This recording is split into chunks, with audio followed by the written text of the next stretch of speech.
শুভ সন্ধ্যা সকলকে। আজ আমি তোমাদের সাথে শেয়ার করছি রাতের ডিনারের একটা মেনু। কি বলো তো, রুটির সাথে ভেজ ডাল।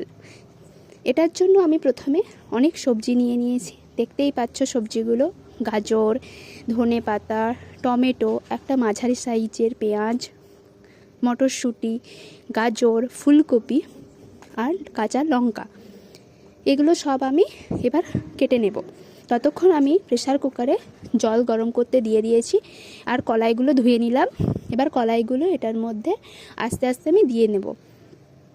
এরপর কলাই দিয়ে নেওয়া হওয়ার পর আমি এই সবজিগুলো কুচিয়ে রাখা, এই যে সবজিগুলো আছে সেই সবজিগুলো ওটার মধ্যে আমি আস্তে আস্তে ঢেলে নেব এবং তার সাথে সাথে আমি একটু তেল দিয়ে দেব এটার মধ্যে, আর অল্প পরিমাণ নুন এটার মধ্যে অ্যাড করব।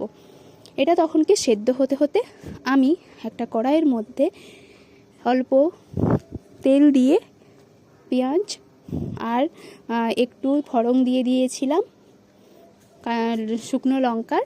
এবার পেঁয়াজটা একটু ভাজা ভাজা হয়ে যাওয়ার পর এটার মধ্যে আমি টমেটোগুলোও অ্যাড করে দিয়েছি। দেখতেই পাচ্ছ টমেটোগুলোও ভাজা ভাজা হয়ে এসছে। এবার আমি এটার মধ্যে লঙ্কা এবং অল্প ধনেপাতা দিয়ে ভাজতে থাকবো। ভাজা হয়ে যাওয়ার পর এটাকে আমি রেখে দিলাম। ততক্ষণ আমার ডাল প্রায় হয়ে গেছে সেদ্ধ। এবার আমি সেদ্ধ করা ডালটা ওই কড়াইয়ের মধ্যে ঢেলে দেব, দিয়ে নাড়াচাড়া করে পরিবেশন করব গরম গরম রুটির সাথে। তোমাদের সকলের কেমন লাগলো ভিডিওটা জানিও। আমি অনেক দিন ধরেই ভাবছিলাম এটা বানিয়ে তোমাদের দেব, কিন্তু দেওয়া হয়ে ওঠেনি। আজ দিলাম। সবাই কিন্তু